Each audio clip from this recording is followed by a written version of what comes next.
happened on this planet in the last 7 days, we need to sit back and listen to the Iron Fist and the Velvet Glove.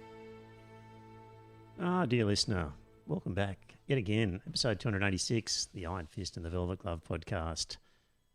It's a podcast where we talk about news and politics and sex and religion. And I, of course, am Trevor, a.k.a. the Iron Fist. With me, as always, Scott the Velvet Glove. G'day, Trevor. G'day, Paul. G'day, Joe. G'day, listeners.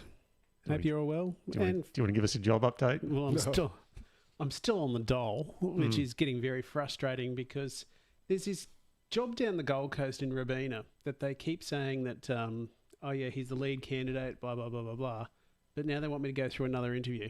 Right. Which I said to the agent, I said, look, that's no problem, but you've got to bear in mind that I'm being interviewed tomorrow for a job up in Mackay and I'm being interviewed on Friday for a job in Geebung. Right. So, yeah. Anyway. Yeah. Tough. Exactly. Paul the 12th man. Greetings, Earthlings. Greetings, chaps. And Joe the tech guy. Good evening, everyone. Right. Well, dear listener, I've had a very busy week with lots of stuff on. And I really haven't had a chance. I'm digging into old stuff here that I've just rehashed from notes. I'm not sure how this podcast is going to pan out because normally I feel a lot more prepared than what I am tonight. So we'll see what happens with this one. Anything could happen. So in the chat room, if you come up with a good comment, you're a better than even chance of having it read out tonight because I'm skinny on material. Hello to James, Clinton, John, and Don in the chat room already. Thanks for joining in. Say hello, make some comments. Thought I'd start off with a bit of an update on the Noosa Temple of Satan because that's what's been keeping me busy. So, boy, oh boy, is there some stuff happening over there. So I am one of the admins on the Facebook page, so I get to see the reach of some of these posts. And some of them are reaching like 45, 50,000 people in terms of reach. Amazing sort of... Bloody hell. Yeah, amazing... response to a lot of these posts. So, of course, the main topic is Grace, who came out and said that Satanism has never been taught in Queensland schools and never will be on my watch. Changing her name to Disgrace. Very provocative, Joe. Yeah. Dear listener, there's a law on the books that says if you're a religion, you're entitled to 1 hour. Perhaps Grace hasn't seen that particular law. Not on her watch, apparently. She has, because she was warned back in November when she made her comments about the initial sort of press release that was done outside Kelvin Grove. So there's no excuse. She knows what the law is. And for a Minister of the Crown to come out and say, I'm not going to let a particular religion in seemingly just because I don't like that religion. Her claim was it wasn't a religion and therefore she could discriminate. Yeah, so she's just wrong on that score. So anyway, that's kicked off with the Human Rights Commission under the Anti-Discrimination Act. So that was just lodged yesterday on that one. And dear listener, I have to update the website because the website describes me as a retired lawyer. Guess what? You just renewed your practice certificate. You've seen the bat signal in the sky. That's it. He's seen the pentagram signal. Signal in the sky. That's it. If you had said to me 5-10 years ago, oh yeah, Trevor, you'll be renewing your practicing certificate in 2021, I would have said no chance. Not a chance. So that's interesting, the way life turns out. So never say never, right? So I've renewed my practicing certificate. So I'm now a legal practitioner and able to help out Noosa Temple of Satan with filing these various applications. So and doing all that. So yeah, so the one for the Grace, that's already kicked off. We'll see what happens with that. And also we're now up to 4 schools that have kids in them who have signed up for satanic religious instruction. So Sunshine Coast, a couple on the Sunshine Coast have signed up. So they're getting their forms being posted tomorrow, and their P&Cs will be advised, and we'll see what happens. Apparently the phone is going off at Grace's office, Ringing and the off poor the hook. receptionist is just over it with people ringing up saying, You just can't say these things. So, so that's what's happening there. Hopefully she gives in quickly and we can move on to other projects, which includes prayers in Parliament and other things. So She's got anyway, no choice but to give in, really, does she? just a question of when she wakes up. And yeah, I was looking at different decisions that have been given for discrimination, and there's some quite big financial penalties have been imposed on people. So, Including government ministers? well, not so much government ministers, but just people who've been found to be in the wrong have had to pay substantial amounts. So, when a minister of the Crown sort of does this, it'll be interesting to see. Anyway, I imagine Robin doesn't want any compensation. He just wants an apology, doesn't he? He wants her out of the way. well, the first priority is to have the law changed. Yeah, so that's the main priority. But hell, if you can pick up some money along the way, why not? So, I think if it funds the temple, yeah, exactly. Yeah, Would that be a sacking offence for a So- minister, do you think? I don't know. We'll see. Yeah, I mean, if you breach the law of the land, that's not a good look. And claim that, Yeah, you know, in you don't have to follow the law. yes, in your actual capacity as education minister, it wasn't like she was doing something little sideline and No. got something wrong. It was in her actual role. It So was in her actual capacity as the education minister that she was actually answering the questions. So she's Yes. really fucked up big time. yeah. So Couldn't anyway, happen to a nicer person. so that's that. Toad. Other things are that also a school in New South Wales. The guy from New South Wales contacted us, and they've got similar problems in New South Wales. Yep. So once we get a bit of time, maybe in a few months, if we have some success here in Queensland, we could move on to New South Wales.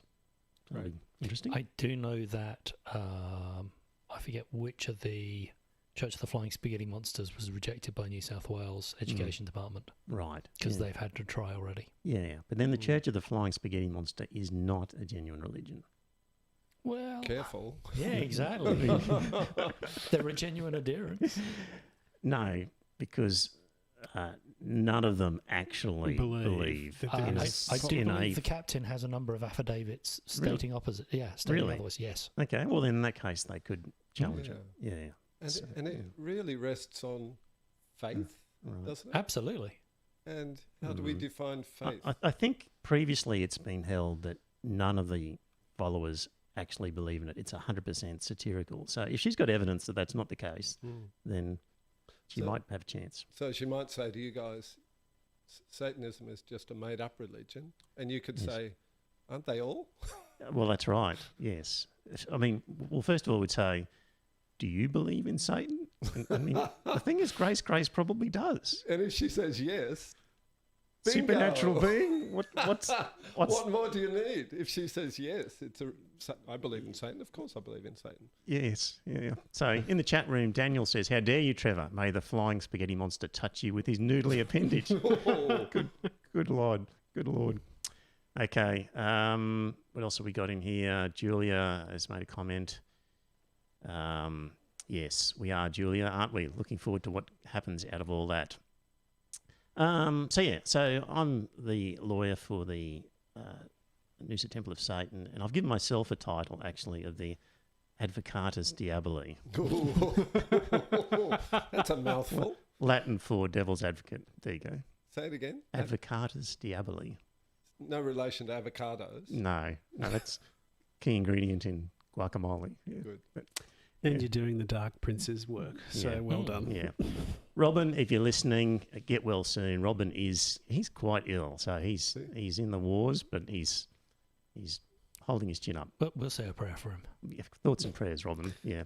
Also, Prince of Darkness, Lord of Evil. one other thing came out in this. You know how the pentagram was put up in the Sunshine Oh, Coast yes.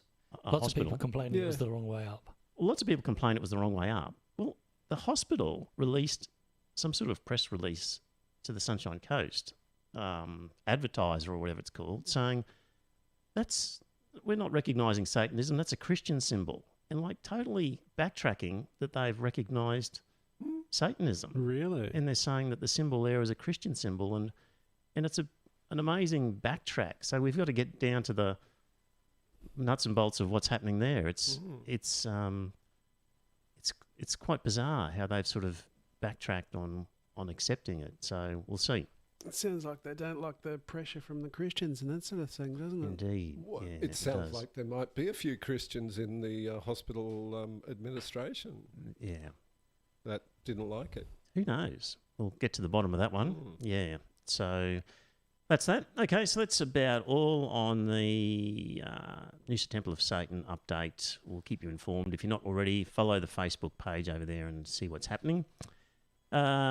Just some quick general topics. Do you think Albanese is in trouble, Scott? Absolutely, he's in Right. trouble. You know, you don't just come out of the blue and reshuffle your front bench if you don't have anything to worry about. Yeah, he's clearly worried. Now, he seems to have really nobbled his two greatest opponents, being Tanya Plibersek and Jim or Luke Chalmers, whatever his name is. Jim Chalmers, yeah. Because they've had significant sections of their Portfolio? yes, stripped, which God alone knows why, but anyway, they have.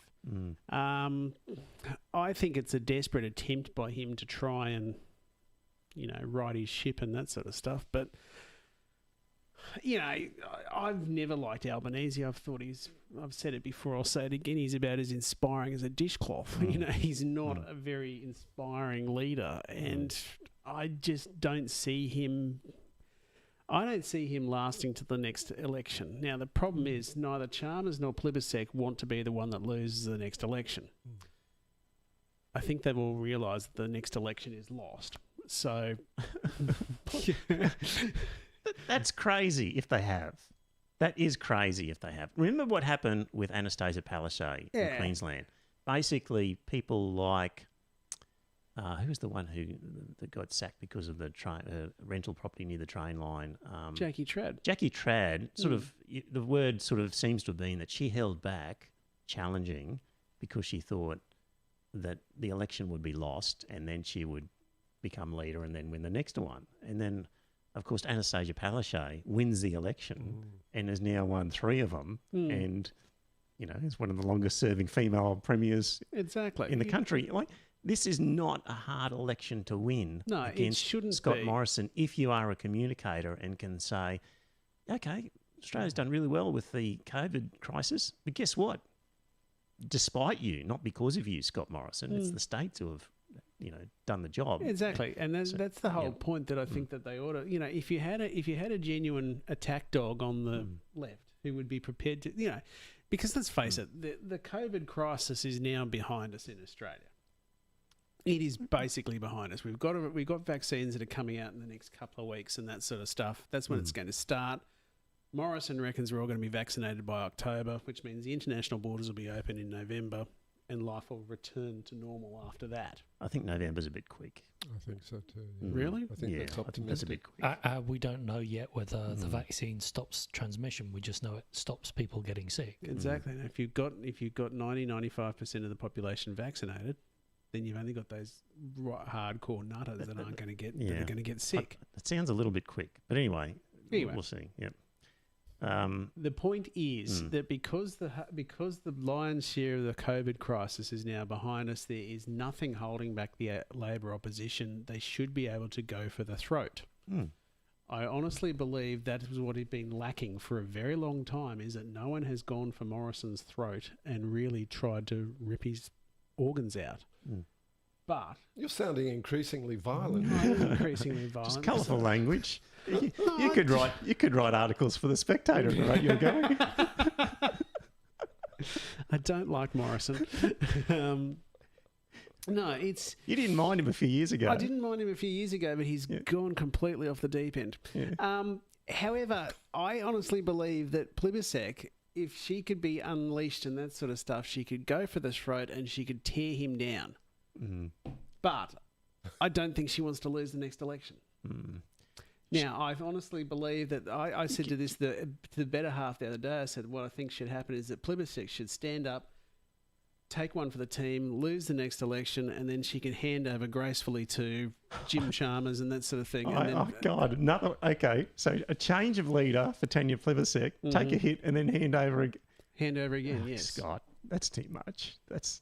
It's not too much. You've got to accept that once someone loses an election, then they're damaged not if goods they- and that sort of stuff. So you then got to move on with a new Oh, leader. they- What if they do a good job? I mean, didn't John Howard lose an election? And John come Howard back? lost 2 elections and yeah. then came back and he won all So 6 or 7 you or And can't- tell whatever that it to was. Bill Shorten. What Yeah. about Dr. No? So Well, what about yeah, him? Yeah, he almost lost that election, but he Yeah. only just. But he was an anyway, I think effective that's a bit much opposition. to say take a hit and then put in another guy. I think they should just go in and take the view they can win it. It's easily winnable if Oh, I they agree. actually It put is up a easily fight. winnable. Yeah. Julia in the chat room says it's folly to think the pandemic is essentially behind us. Lots more time for things to happen yet. I think I agree with you there, Julia. Sharon says, I wish I could come over. I think Sharon wants to disagree with us. No, Sharon Yeah. Cole. That's Sharon Cole. She's my friend from Wales. Oh, right. And I forgot to say this to you too at Christmas time, Sharon. Nadori Cleland. What is it? What? Say again? Say what? Nadori Cleland. What does that mean? It's Welsh for Merry Christmas. Oh, there you go. Okay. Yeah. Not Welsh for that Japanese liqueur. Mm, No, Midori. no, yeah. not Midori, no. Mm. Okay. Bronwyn says it's often been the case that women in the Labor Party have been expected to take one for the team. Disappointed to hear that said again. Scott. In a Sorry, different way, Bronwyn. surely. I'm disappointed as well, Bronwyn. Okay. Yeah, so I think, it's not that hard to mount an argument and say to people, look, we did well in the pandemic. As a Labor Party, did we ever say anything that would have made it worse? Like, we were clearly supportive of what was done. If we'd have been in charge, you would have had the same result. Now, let's talk about other things. Don't give this guy credit. And the other thing is, we would have done better because it was actually the states who took control of quarantining and stuff. And so you could mount a very good argument. I think. agree. Mm. You know, I You just got to be prepared to say it. exactly, and that's the whole point. Albanese has not said it, and if he starts trying to go for the throat now, he's just going to look ridiculous. You know, John, I saw your comment. We'll get to it with a bit of luck. Okay.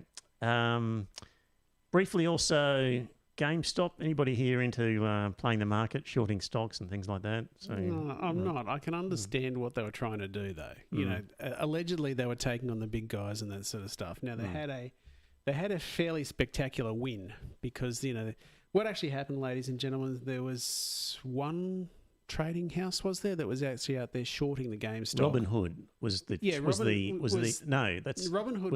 was the share that- trading There was a app share they were trading using. app that they were using. Yeah. Now they were buying up the stock and that sort of stuff, which was elevating the price, which meant that these guys had borrowed the shares and they were agreeing to sell them at a lower price later, which meant that they had to then spend a hell of a lot of money to buy the shares that they then sold at a loss. Yes. Except they can cover their spread.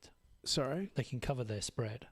Well, if they've hedged, they can. If they, Yeah. But they anyway, and they would no way they would have hedged as much as they No, needed because to. the stock went up to $325 a share or something like that, and they were selling the $10, wasn't it? Anyway, looks like a bit of a win for the small guys, but we've yet to see how it pans out. Anyway, It big looks like players a, took it a looks hit. like a bit of a win for the small guys, but they've done it once. They're not going to be able to do it again. Eventually, though, the fundamentals of a company like that. So it's like EB Games here, and so GameStop owns EB Games Correct. here. Why is that a bricks and mortar store? Why would it Wouldn't just you doesn't have make thought? sense? Like Yes. that's the sort of thing that's just ideally suited to buying online from people who are extremely internet savvy. I don't understand why bricks and mortar store. And you can actually buy through the game portals of the apps. Right. You just download them now, don't you? Yeah, you just literally, if you're on Xbox, you download from the Xbox Marketplace, and the same for PlayStation. So it really, the big market is in secondhand. So the other thing I just in passing found interesting was that Robinhood, the share trading app that has no brokerage fee, basically because they sell the data on to groups.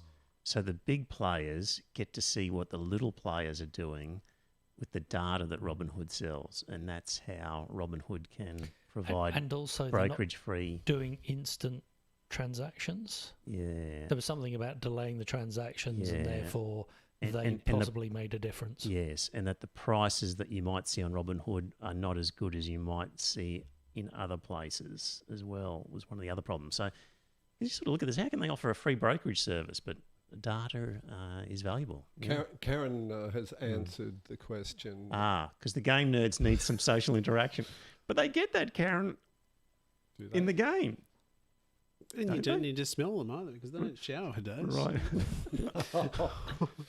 Dan Tuvey says because there are those of us who still buy limited edition versions of the action figures. Can't buy them online. You got a picture? Surely buy them from Amazon. Yeah. No. So EB have special editions Right. that come with various packages. You can't put them in a box and send them on a courier. Like it seems like something that's easily sold on the internet. Yeah. Anyway, particularly when you look at the rents that you've got to pay in these places in Westfields and things like that. It's obviously worthwhile. Well, they wouldn't be there if they weren't making money. They must be making some money. Karen says same reason there are still bookstores, I guess. Yeah, because you've got people that actually do like to go into a shop and buy something. Yeah. How long will the bookstores last, I wonder? Well, they're still going, which is really surprising because, you know, Amazon's been... No, was Amazon the first place that was selling books? In the US and the UK, yes. Yeah. Yeah, they've been going on for years. Karen also says, where else do nerds pick up? That's terribly horrible, Karen, but, you know, agreed. But anyway. Look, don't bookstores exist just to provide coffee shops inside? I think so, these days. That's what it seems to be. Yeah. I don't think that's the case. I mean, like, you can honestly see bookstores and that sort of stuff. They're still around. And what they found was that with ebooks and all that sort of stuff, when you turn the page on your ebook, they've got a sound of paper and all that sort of stuff moving. They are trying to get the whole thing of having a book in your hand, but they just can't. And what they discovered was during the tests and that sort of stuff when they were rolling out ebook readers, what they discovered was that people were reading the ebooks and that sort of stuff while they're on the train. As soon as they got home, they grabbed their book and they just picked it up and they kept reading on their book. And they said, why? And they said, because they prefer the tactile feel of the book in their hand. How about you guys? What do you prefer? If I'm reading fiction, I use a Kindle. And if I'm reading non-fiction, a physical book because I always scribble and highlight on a physical book for non-fiction. Yeah, I do the same. I bounce between multiple books. I actually like an ebook reader because I can have a whole load of books. Yep. And also, it's great for reference. I can look stuff up incredibly quickly. Yeah. I tend to keep everything on a Kindle because it's all in one place then. Right. I tried an Audible book recently for the first time. Yeah. And quite enjoyed it. But I still like real books, I have to say. I found audiobooks are great for driving. Oh, yeah, great for driving. And all right. Let's move on to some news. China and New Zealand. So New Zealand Trade Minister has given some free advice to Australia, and he has said that Australia should show China more respect. So as you know, dear listener, China and Australia are mired in several disputes, and Beijing has targeted multiple Australian exports with sanctions. Meanwhile, New Zealand formally signed an upgrade to its 2008 free trade deal with China. And the New Zealand Trade Minister said, if Australia were to follow us and show respect, I guess a little more diplomacy from time to time and be cautious with wording, they too could hopefully be in a similar situation, he said. Paul, thoughts? Oh, I think the New Zealand Foreign Minister should go and have a good look in the mirror. And so you recommend sailing a couple of gunboats up the Yangtze? I'm not sure what sort of analogy you're trying to make there, Joe, but no, I just think it's extremely ignorant of the New Zealand Foreign Minister to say a thing like that. The Australian government has almost bent over backwards to try and get the Chinese government to talk to them, and they just refuse. After insulting them. Oh, Jesus, Trevor, you'll never let it go, will you? No, I'm just giving my... Morrison did actually insult. I'm just giving my 2 cents worth. It was one poorly judged comment from Morrison, and a lot of very considered diplomatic work on the part of, the Foreign Minister, among others. And I think the Chinese are just being difficult. Mm. So for the New Zealand Foreign Minister to come out and say a thing like that, I think is extremely ignorant. Mm. What do you think is going to happen with Taiwan? Oh, it's going to be attacked. Right. And what do you think I have will no the doubt at response? all. Any idea of a time frame or a? Not really, but And what do you think the response will be? Well, how long do you think President Xi has got left? I mean, he's not isn't he he's president not for an life old man. or something? Yes, but we don't live forever. None of us live forever. Mm. And I'm absolutely convinced that he wants to go down in the Chinese history books, maybe not all the history books around the world, but certainly in the Chinese history books as the greatest leader ever in China. And he will do that by retaking Taiwan. Mm-hmm. I have no doubt at all. Mm-hmm. And, I read so many things about China and everything points to that. Mm-hmm. And what should the Time response? frame, response, well, I mean, what can the rest of the world do? Mm. I think it's inevitable, to be honest, if China is determined to retake Taiwan. I think it's almost an inevitability. But what can the rest of the world do? I think just cut China out of international trade, I think is the only option I think really available. Send Eeyore and Piglet, that'll cheer them up. What, Joe? What was it? Send over Eeyore and Piglet. Eeyore and Piglet. Yeah. What's that? Do you not know Xi's nickname? Because he looks like Winnie the Pooh, like doesn't he? Winnie the Yes. Pooh. That's right. He does because he's yeah. There's a guy, Chaz Freeman, veteran. Let's give his credentials: veteran U.S. diplomat and public servant who has served in many senior positions, including as Assistant Secretary of Defense for International Security Affairs, U.S. Ambassador to Saudi Arabia, Director for Chinese Affairs at the U.S. Department of State, and as the principal U.S. interpreter during President Nixon's historic visit to China in 1972. So there's a guy with some credentials of some sort. He's not just some crazy podcaster or YouTuber giving an opinion. And he said, I'm going to scroll down a bit to the...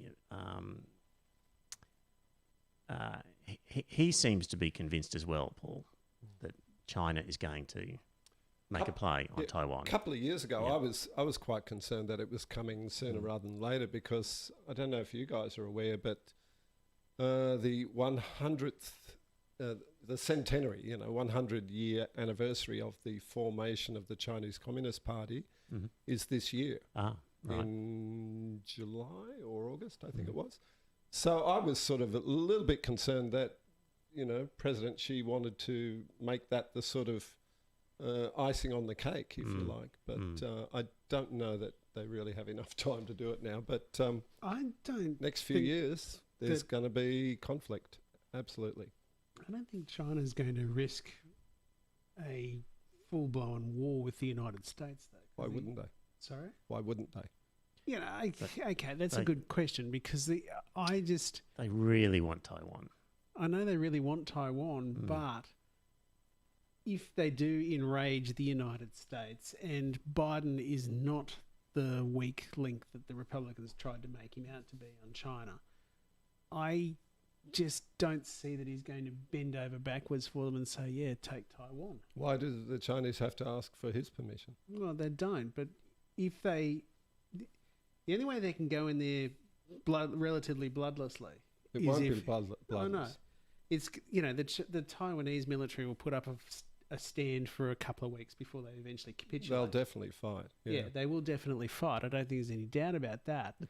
But if the United States does get involved, then you're talking about a very long war that's going to drag on for a decade or more. You think if the United States... If the United States does get involved. Okay.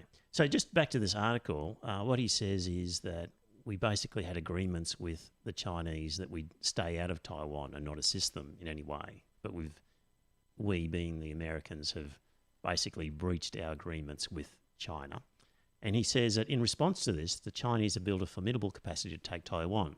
And my understanding, although I'm no longer privy to classified information, is that every war game, every scenario that we've played with the war over Taiwan has had the United States losing. And you have to ask yourself, what does it mean to win? If you win Taiwan, is it a smoking ruin? It's democracy destroyed? Perhaps it's still separate from the People's Republic of China, but China's not going away. It will rebuild and come back. You know this happened once before in history. People don't seem to know that. In the 17th century, when the Ming dynasty fell and the Manchu or Qing dynasty came in, Taiwan was for about 40 years under a pretender Ming government. There were 11 invasion attempts by the Manchus or the Qing against Taiwan. The first 10 failed, cost about 500,000 troops. The 11th, succeeded. China is not going to give up on this. So there is a real question in my mind about why we're pushing for military deterrence rather than political dialogue in the Taiwan Strait. So he's basically saying they're not going to give in. Yeah. We can't win. You have to consider non-military The United options. States can certainly inflict a lot of damage on China, but it can't destroy China. It just can't. The Chinese are not going away. Their mainland is too close. It's That's incredibly difficult to mount naval forces and not be blown out of the water in the process. Well, So, how many by a land-based defense. aircraft carriers are the Americans willing to lose? Because the Chinese have been building an arsenal of anti-ship missiles, and they'll just rain down anti-ship missiles until some of them work. So Karen in the chat room says, the USA is demonstrating how weak it is internally. Sadly, it's almost a perfect time. I don't think Biden has the overwhelming support of the citizenry or the military. Yep, who knows? Well, I think I've got a lot more faith in American missiles than I do in Chinese missiles. And that's what it comes down to. Getting them over there. Missiles? You're going to launch them from America, from the US. ICBMs, yes. Oh, well, now you're talking nuclear war. Absolutely. Oh, Scott. Well, we don't have an appetite for that over We Taiwan. don't have an appetite for that, but that is where it could end up. It could end up with fighting the US and China over their missile strength. It could, but I don't think either side would go to that level, frankly. Well, let's hope not. I think it'll just be a very hot war, but not a nuclear one. I mean, they could use nuclear weapons to sink aircraft carriers. Absolutely, they could. But I don't think they even need nuclear weapons for those. They have some very effective... They've got some very sophisticated non-nuclear weapons that they have been developing over the years. They fire them into orbit. They come straight down on top of the aircraft carrier. And blow it out of the water. And make a big hole in it and they would just keep doing it until it sinks. It's... it's one of those nightmare situations that you hope that both sides do actually... look at it and think to themselves, no, this is not good. Look, 2020 was a bad year with the pandemic, but a war over Taiwan would be a worse year. Let's hope we can avoid that. Having said that, I hope somebody does stand up for Taiwan. I hope the rest of the liberal democratic world does stand shoulder to shoulder with Taiwan. Trade sanctions and other things. Whatever, whatever that is available. Yes, because it would be very sad and. Not just sad, but I think it would be very dangerous for liberal democracies all around the world if other, say, developing countries saw that nobody was willing to stand up to the totalitarian bully in the neighbourhood. So why would they expect anyone to stand up for them? Daniel Flanagan makes a good point here. US and Australia still don't recognise Taiwan as a country. Hard to believe, seeing as which side we'd be on if it kicked off. If it did kick off, we'd end up on the Taiwanese side, I would have thought. Yeah. I mean, we treat Taiwan as a country, but we just don't officially recognise it as a country. Tiptoe around that. John Simmons, what evidence do you have for that, Glove? What are you looking for? I didn't understand the question. I didn't see that. What was the reference to, John? Yeah, exactly. Let's move on to the state of the world with our sort of misinformation and our tribal media, the way our media has become tribalised. And got this article that I came across which says that it wasn't always so, looking at how people used to get their information. Basically, Thomas Patterson, Professor of Government and the Press at Harvard University, said that during the 60s, 70s and much of the 80s, Americans listened to one of three national television networks, ABC, NBC or CBS. The only noticeable difference between them to the average viewer was the presenter or anchor, in whom the networks invested large efforts to try and secure viewer loyalty. And those anchors were invariably white and male. Studies have shown that there wasn't a dime's worth of difference in their content. There were not any competing narratives. The stories were very similar, the framing very similar. They relied heavily on the news wires and the New York Times when deciding what the story of the day was. So that was back then in the 60s, 70s and much of the 80s. So what happened was, one of the key developments was in 1987 there was the scrapping of the Federal Communications Commission Fairness Doctrine, which since 1949 had required broadcasters to dedicate equal time to both sides of an issue or to each party. So a bit like how the ABC here in Australia is required to provide equal time, major networks in America were until 1987. So Ronald Reagan scrapped it. And according to Patterson, while most journalists may be Democrat, station owners were likely Republican, which allowed the massive growth in conservative talk radio. Radio broadcasters such as Rush Limbaugh very quickly established huge audiences, and this medium became hugely influential and hugely profitable. So there we go. That's one explanation, was that there's sort of a regulation that was withdrawn by Ronald Reagan. And, of course, the internet then allowed the establishment of more and more channels. I wonder what Reagan's motivation was for doing that. Well, he surmised that the station owners were Republican and that they would force Republican programming to be made available. So that was his reason. There's also that memo from the guy who founded Fox News to the Republican Party, which basically said... Was it like Roger Ailes or something like that? I can't remember. Right. But he said the American public are naive and just don't want to filter the information that's fed through them. We need to set up a news station to feed our narrative to them. Right. Yep, that sounds familiar. Not sure who said that, but... yeah, it was somebody who was instrumental in setting up Fox News.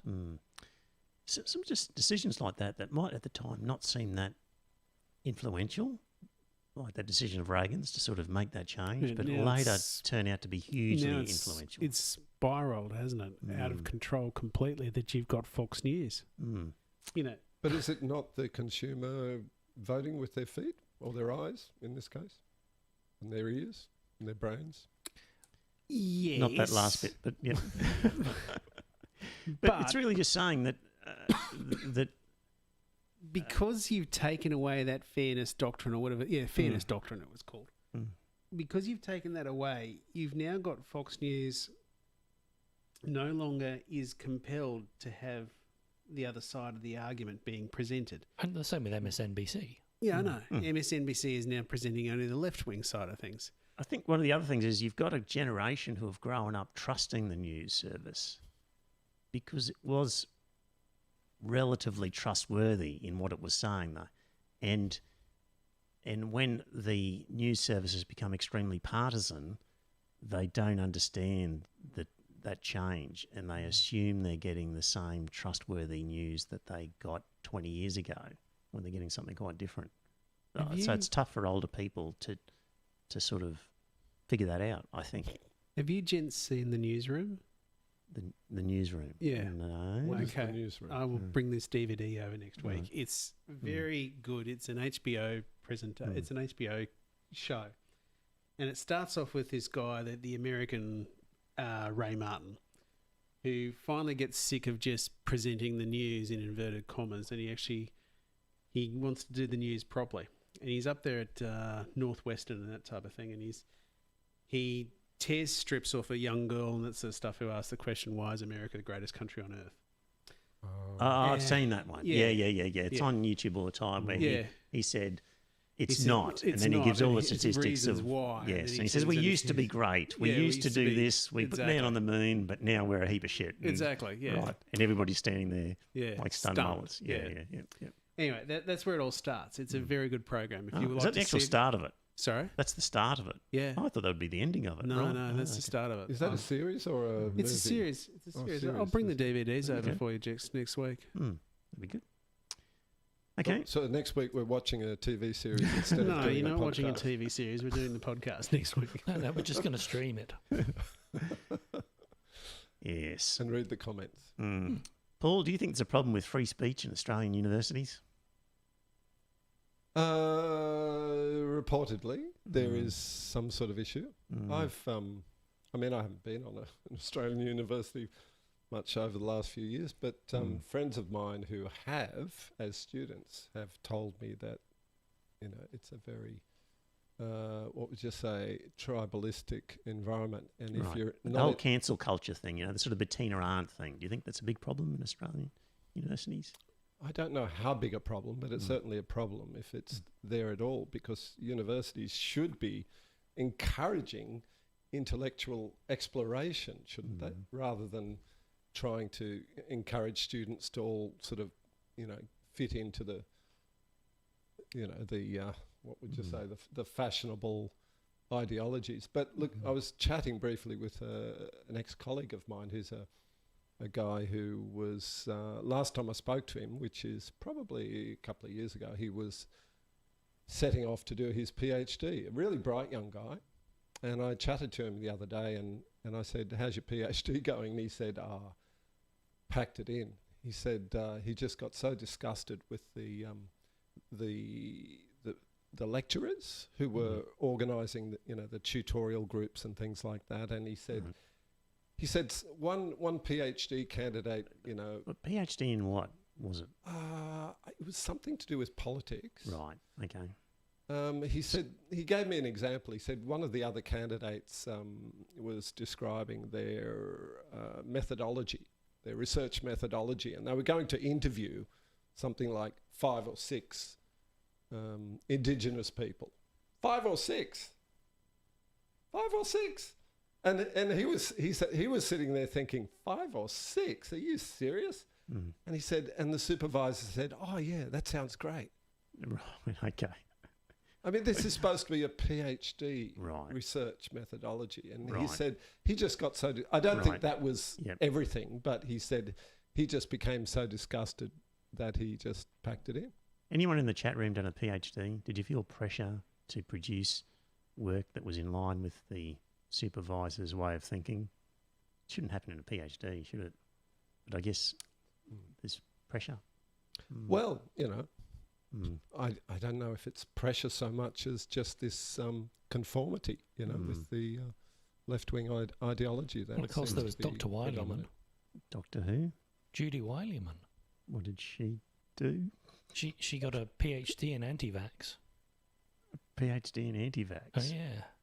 From Trump University? No, it was one of the Australian universities in New South Wales. Oh, because she was studying the phenomena of anti-vax, not because she was in favour of anti-vax. No, she was in favour. It was a sociology degree or something. Right. And it was about the government's policy and how many vaccine-injured people the government's policy was causing.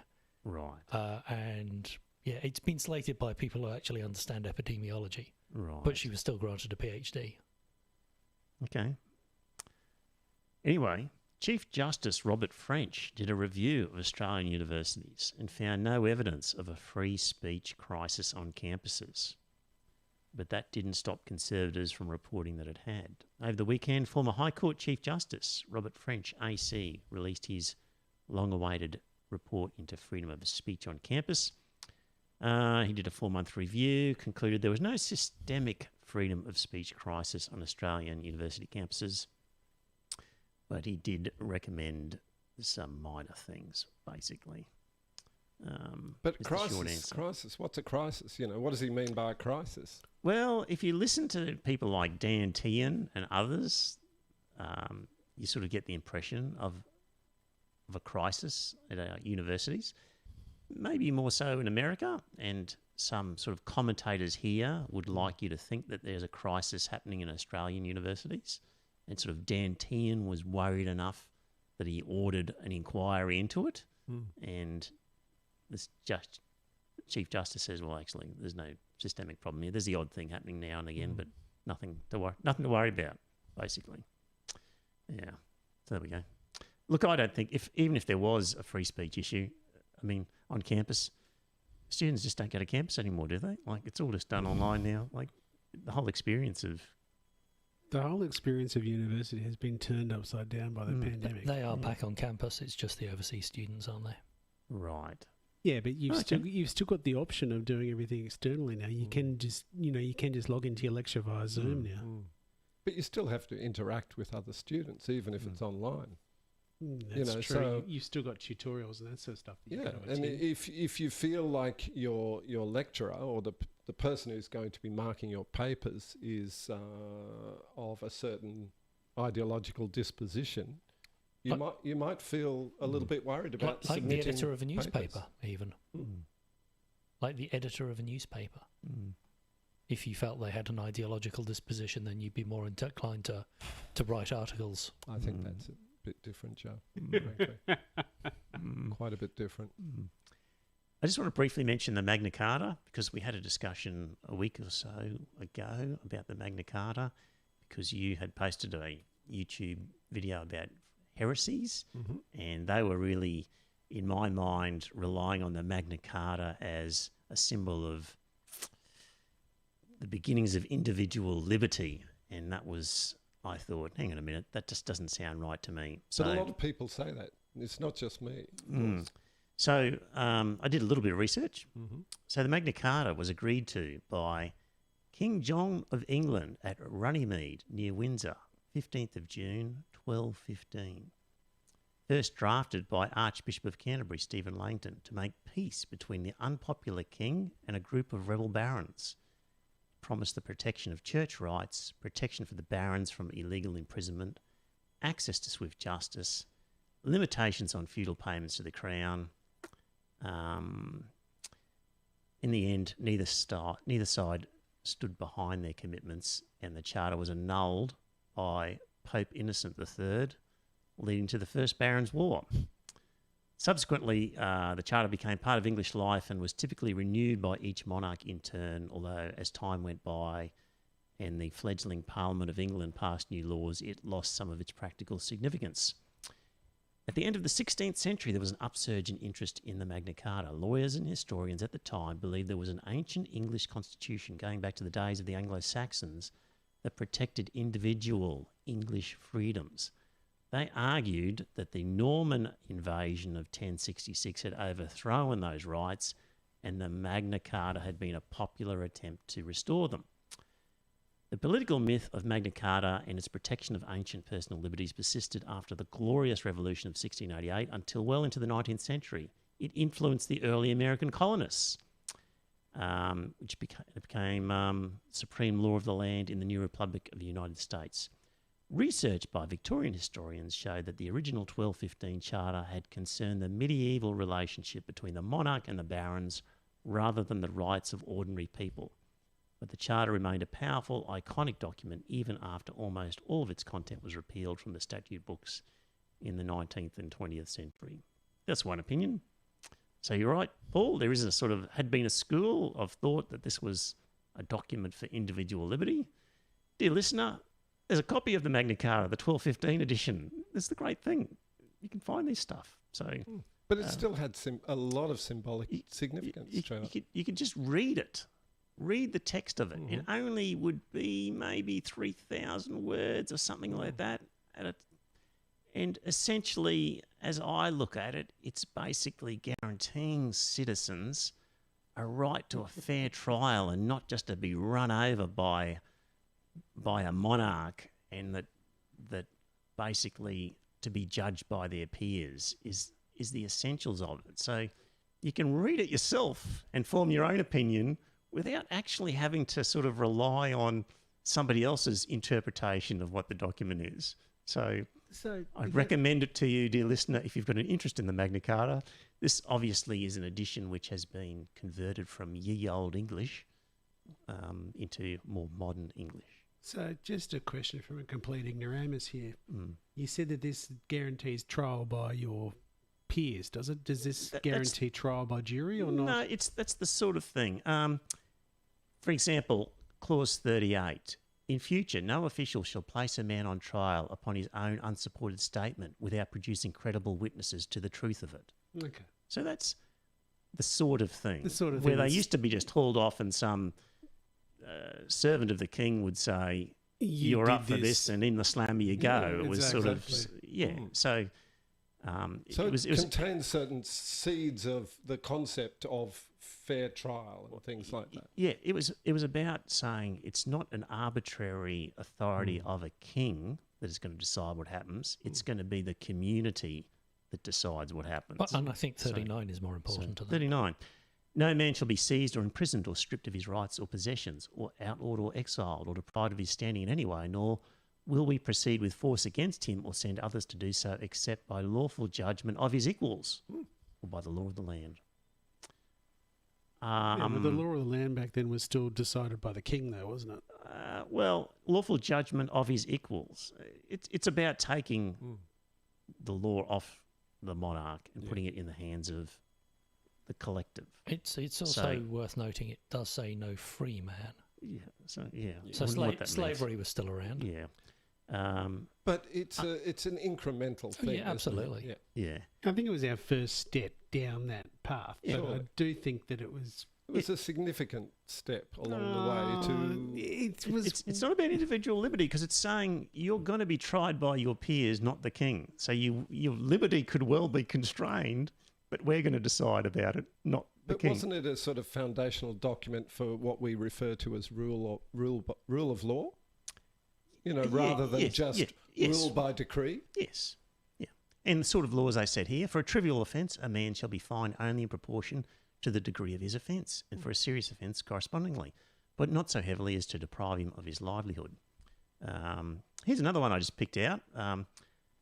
At her husband's death, a widow may have her marriage portion and inheritance at once and without trouble. Wow. That's handy. Or this one. If anyone who has borrowed a sum of money from Jews dies before the debt has been repaid, his heir shall pay no interest on the debt for so long as he remains underage, irrespective of whom he holds his lands. That's an interesting one. It isn't is, yeah. So there's all sorts of fun stuff in there. There we go, the Magna Carta. So It actually mentions Jews as Yes. big moneylenders. indeed, literally, Well, because usury yeah. was forbidden. Exactly. Finishes off the very last one, 63. It is accordingly our wish and command that the English Church shall be free, and that men in our kingdom shall have and keep all these liberties, rights, and concessions well and peaceably in their fullness and entirety, for them and their heirs, of us and our heirs, in all things and all places forever. That was the agreement. There we go. Interesting. Magna Carta. I like that you can get to the direct sort of source documents. Make up your own mind. How different was Ye Old English in 1215? Pretty different, I think. That'll be a great question. Yes, I was thinking the same. We should Yeah. ask Deep Throat. Deep Throat, are you there? Let us know. 1215. Would it, Not once. if it was for read, yes. if the original was read, would we have understood any of it? Deep Throat. That'd be good to know. Okay. Right. John, way back in the chat room, what did you say, John? You want to know about freedom of speech, I think. Let me see. John said, please define freedom of speech or an example of free speech. I really think you all will struggle to find speech without consequence. Well, John, I think I've said enough times already that there's no such thing as free speech. It is a myth that you don't have absolute free speech. It is constrained by all sorts of things. The state constrains free speech. If I want to organise a terrorist activity by speaking to a group, they'll tell me I can't. If I want to organise a pedophile ring, my free speech will be constrained. So there's any number of criminal activities that your free speech will be constrained. Between people, if I'm doing harm to another individual, the chances are there'll be a law that will stop me if it is a genuine harm. So things like defamation, for example, even a public nuisance, potentially. If there's genuine harm, my speech can be constrained. We've sort of always taken the view that if it's merely an insult to your sensibilities, a criticism of your beliefs, a judgment of you, then you should have to suck it up and take it like a man. I Yep. came across a very... Can I interrupt? Sorry. I'll just finish one more thing. Okay. The other thing is you might enter into a contract of employment where you say, I'm going to work for you and I agree to keep certain information confidential because it's obviously important to this business that this information is not divulged. There are privacy issues. I know the names of some parents whose kids have signed up for satanic instruction lessons.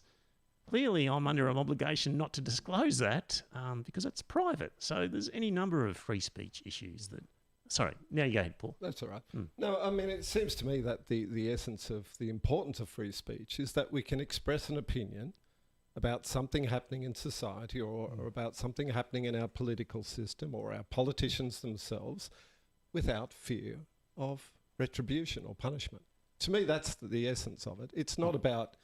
you better not, divulge the secrets of your employer. To me, obviously that is a limit on talking about something in that specific context. But to me, free speech is about being able to express your opinion honestly and openly about politics, about politicians, about significant people in society and social trends and movements and all that sort of thing without being punished for it. And I saw a very good example today, an article about... you guys would recall that the British government undertook to extend the right to permanent residency for several million Hong Kongers. I think it was about 3 million. And they were told if they can get themselves to the UK, They can stay. they can stay virtually indefinitely. And there's another probably 2 to 3 million dependents who would also likely have that available. But how's that a to- free speech issue? Well, I'm getting to it. All right, sorry. Okay. Several Hong Kongers who are making the move now were interviewed and asked, about it. And one of them said, They're if currently in Hong Kong, and they were asked. No, currently in the UK. Oh, okay. Yeah. And one of them said, well, here in the UK, I have free speech. I can criticise the government. I can say anything I like about the Queen or any of the royal family, and nothing happens to me. Back in Hong Kong, if I say anything terribly bad about the Chinese government, I'm in big trouble. And to me, that really gets to the essence of it. Yeah, but a lot of people use free speech or the freedom of speech without giving due regard to the harm principle, and they want to use it. It's like freedom of religion. I want the freedom to exercise my religion. Now, of course, that means I don't want to hire gay people as a maths teacher in my religious school, and I don't want to do a whole range of other things, which is under the cloak of freedom of speech or freedom. But there's always just got to bear in mind the harm principle. Is there a harm to another person? And in the matters of opinion of the government, clearly there isn't. And nobody really in our modern Western liberal democracies has a problem with people giving an opinion about the government of the day. Like, we all agree, of course you should be able to, as a matter of free speech. But you just got to ask yourself, John, with all these, does this speech involve a genuine harm to somebody? If it's just an insult to their sensibilities, you got to wear it. And a lot of people these days take this harm principle to ridiculous degrees. So the grey line, the moving line is, do you see a harm here, and how real is the harm? So the classic would be somebody wanting to talk about anti-vaccination sort of proponents, and you might say, well, if they want to have a crackpot opinion about vaccinations, let them say it. And my question is, well, is there harm to people here that is realistic or not? And it's a hard one to decide. It's very hard because, as we know, the science is never settled. And, some people will say, well, not from that point of view, not because of the science, but just the... But vaccinations are very directly related to science. And we all know that there have been a number of big fuck-ups in science along the way. We also know if people don't take a German measles vaccine, there's problems. Okay. So for vaccines like that, if a anti-vaxxer comes from America and speaks to a crowd of 50,000 people, and we go, well, we probably know that at least in the audience there's going to be X number of people who don't take a vaccine, and as a result, there's going to be harm. It's a tricky one to know a realistic level of harm that results from some of these things. So when in doubt, let them speak, I would say. That would be yours. Yes. So you would say, when in doubt, shut them down. I'm not as big a... Well, this is where I say you're a libertarian, because as a libertarian, you lean on the freedom side and you lean on the authoritarian side. And I lean on... I wouldn't use authoritarian. I have sympathy for victims of this stuff. So that's where I lean. And that takes us into the victim Olympics, inevitably, doesn't it? Well, that's if you're exaggerating victimhood, but there's genuine victims. Then we have to decide what is exaggeration. How far do you go before we decide it's because a lot of these things are hard to calculate. They are very hard. So, John, to answer your question, the difficulty with freedom of speech comes where there is a potential harm, and it's balancing how realistic is that harm, how many people, how bad is it, what's the nexus between what's being said with the harm that's potentially resulting. These are not easy in many cases. Just depends. Complicated. So that's where we have our disputes.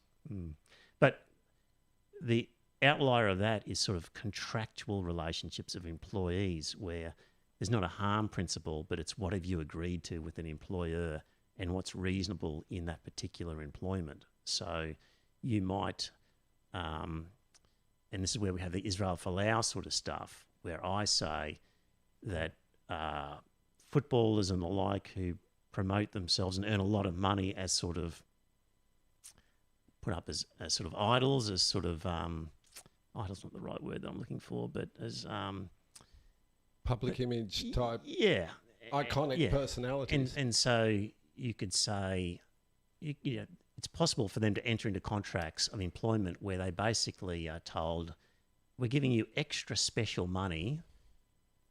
If you say stuff, it may not actually cause harm to people, but it's going to cause us problems where we don't get as much money, so you're going to pay a financial penalty. So when it comes to employment contracts, I think you can have restrictions on speech that people agree to voluntarily that don't necessarily involve harm. Yeah, but, surely there's a difference, though, between, say, working for a technology company and, not talking about, important technological, what would you say, information that would have commercial value to others.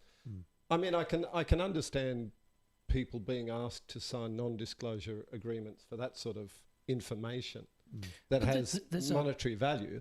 But for someone like Israel Folau, he was not talking about anything related to his work. It was in his free time, and he was talking about his religious beliefs, which had zero to do with his job. So to me, that's a completely different basket. Well, we disagree, because I think it had everything to do with the character that he was building up. Sorry, Scott. No, you're right. I was just going to make the point that the whole thing with Israel Folau that seemed to get the Rugby Australia offside was that he had deliberately upset their major sponsor, Qantas. And do you think he set out deliberately to upset Qantas? I don't know whether he deliberately set out to upset them, but isn't that what you just said? Okay, he set out to offend recklessly careless gay people. He was recklessly careless in that he didn't take into account the fact that the head of Qantas is a gay man who had tipped a hell of a lot of money into the whole marriage equality debate, and he took no regard into the sponsorship arrangements between Qantas and Rugby Australia.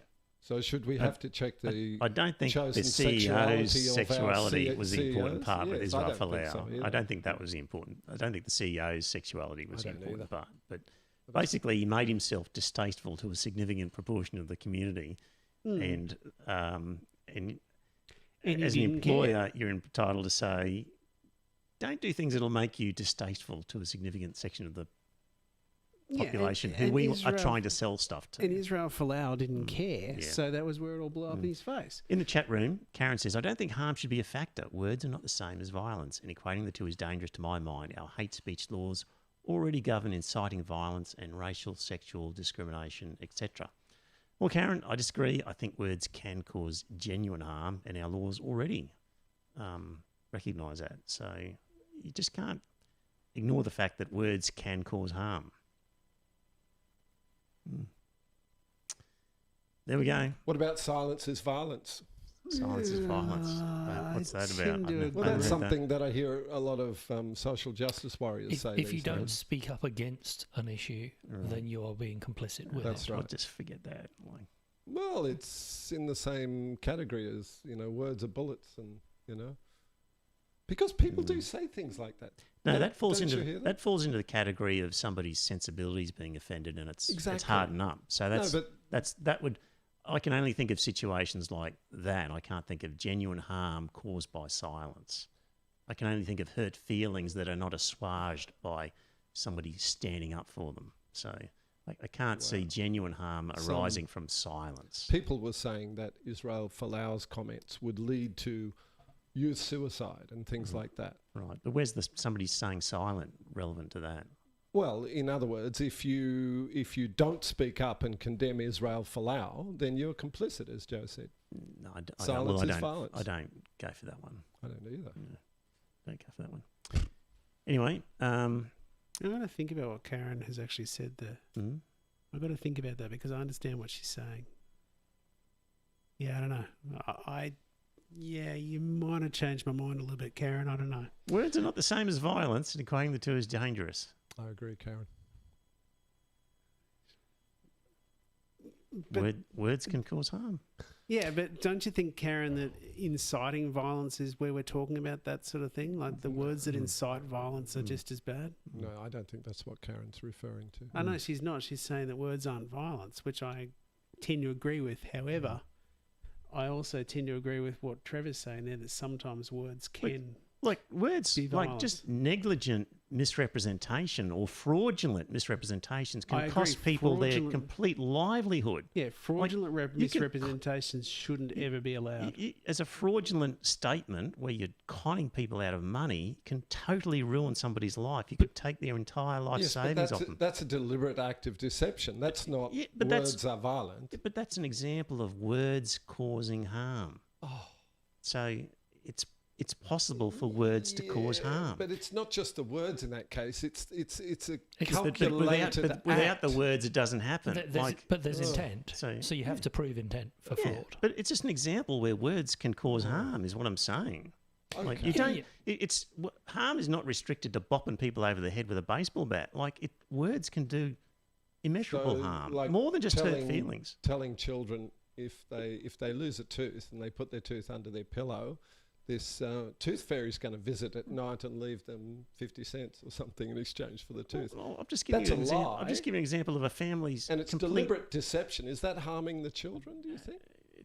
It's totally insignificant, obviously. I don't think it's totally But we would, insignificant. I'm just giving an example.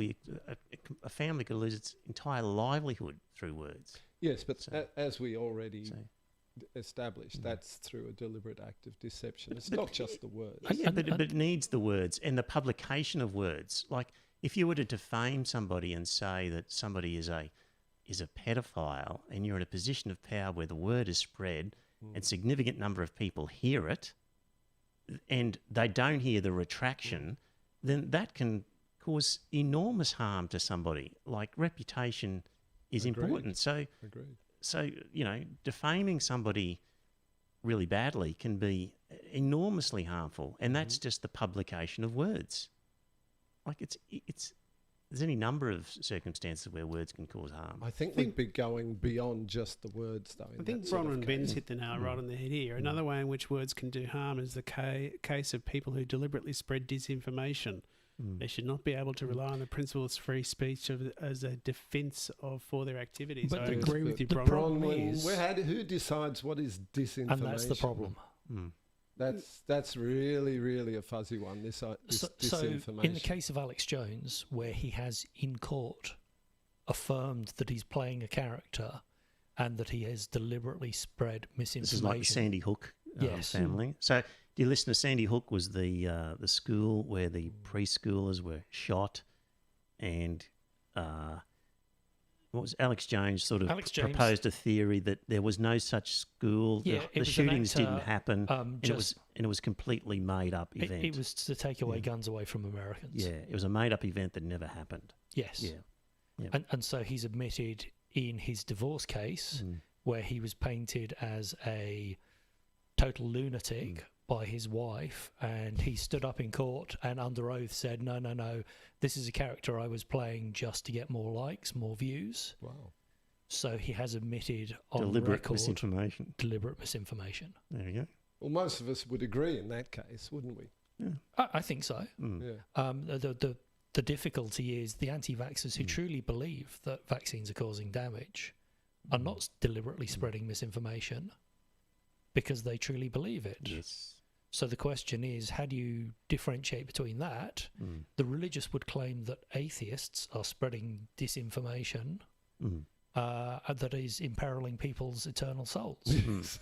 True. So, but we need to be very, very careful that we don't bring in hate speech laws that silence our ability to criticise religion. Exactly. Indeed. Or anybody else's ability to silence, to express their views on religion or anything. But when it came to criticising government, we're criticising ideas, essentially.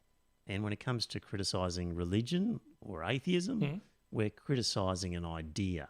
And really, criticism of ideas, you should be have a fairly liberal view of that. Anti-vaxxers should be able to say that vaccines don't work.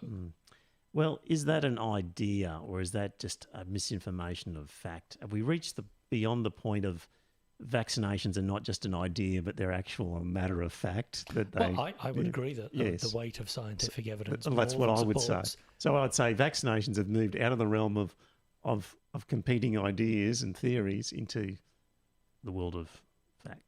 But now you sound like you want to punish people for having the wrong thoughts, Trevor. If they sincerely believe... No, that's not what I said. Yeah, but if that vaccines don't work, if that's their sincere belief, surely they should be free to express their sincere belief. Oh, look, you could have somebody who sincerely believes that Mr. A is a pedophile, and he gets up on his radio program and says Mr. A is a pedophile. That's a bit different. No. The fact that he sincerely believes it doesn't absolve him. No. A vaccine is not a person. No, but you are saying if somebody truly believes, does that make them absolved from it? I'm trying to give an example where just because you believe doesn't mean you're absolved from responsibility. Yes, but a vaccine is not a person. Getting up and saying, I don't think vaccines work, harms no individual person. That's If you get up and say- that's open for dispute. It does harm That's people the because problem No, that's in the abstract. No, that's No, the it's not in the problem. abstract at No, all. If you name a person and say that person I've named is a pedophile, that's quite a different thing to saying, this is what I we don't believe vaccines this is work. the whole point of what we're getting to is where is the harm principle, and how concrete is the foreseeable harm. And it's difficult. I'm sorry. I fear the day when our government makes laws against, what we can and can't say about scientific, or technological phenomenon, Well, I fear the day when people are not responsible at all for harm that they can cause. Oh, Trevor. No, You frighten me sometimes. No, but I'm old school enlightenment, Paul. That's not old school. Yes, it enlightenment. is. I'm sorry, That's the Trevor. whole point of the freedom from the Enlightenment was not laissez-faire freedom. That's the whole point, Paul. Really? It was about a social contract. It was about responsibilities. It was about you don't get to do just whatever the hell you like. If there's a harm we probably that's should possible, have a European Enlightenment episode of the podcast. Do that. If you can find an Enlightenment philosopher who didn't recognise the harm principle went hand in hand with the freedom principle. Like, Okay, let's research if you want to say, you see, and this is what we've got to at the very beginning of this discussion was, you are all for freedom without restriction, it seems, because I've suggested... I've never said that. Well, I'm suggesting you have to take into account the harm principle, and you're poo-pooing me. Well, I'm saying that you sound like you're tending towards outlawing certain types of statement. No, I wish we could replay the tape, but essentially I'm saying freedom is not unfettered. You have to have concern for the harm you might cause to people.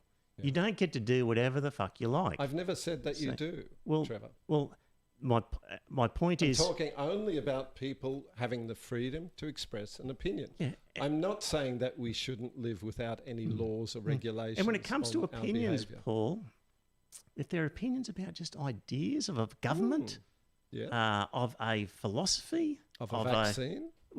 That's an idea. No, as to whether a vaccine works or not, let's move beyond what an idea is. Well, we know that vaccines sometimes don't work, okay? So surely that's a valid reason to say people are entitled not to have 100% confidence in vaccines because they aren't 100% effective. We know that. I'm not saying they should.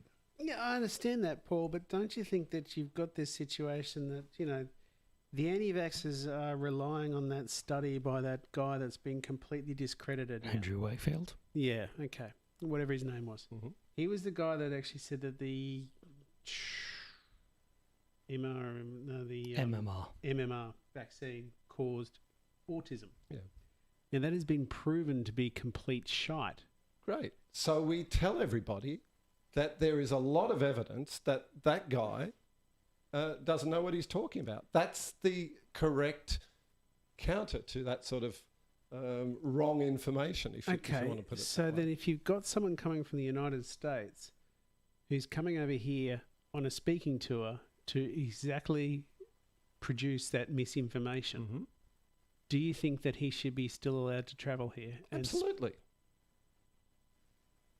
So when do our government start screening people for their ideas before they issue them with visas? Well, if, for example, it's an Islamic terrorist who is coming to organise a terrorist cell... If he's a terrorist, then he's likely wanted for criminal activities. But you asked the question, when do we stop people for ideas? No, ideas. I'm not talking about criminal activity. I'm just talking about ideas. But he's got the idea that it's a good thing to have a terrorist cell. No, this guy that Scott mentioned, is he a convicted criminal?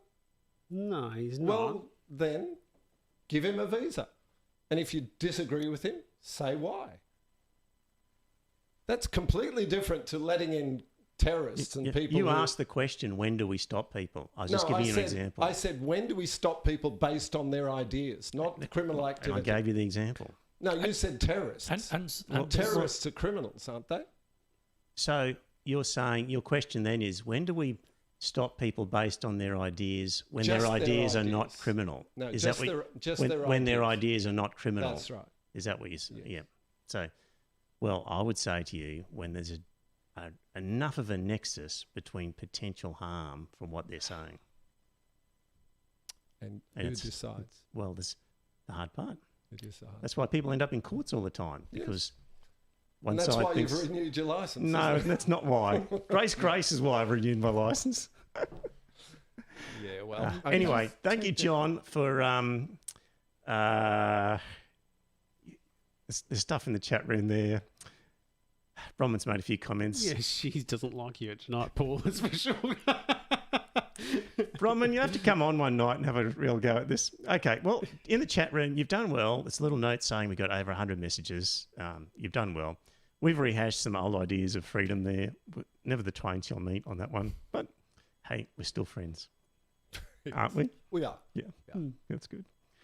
I'm going to call it an early night because I really struggled with this one because I've been so busy with this stuff. It is 8:49 though. Yeah. We've gone past the hour. That's right. So. Haven't had a new patron in a long time. Feel free to join up. Send us some stuff if of interest that you might come across. Talk to you next week. Say your farewells, gentlemen. Thank you very much for tuning in. Bye now. Bye, everyone. And it's a good night from him. See ya.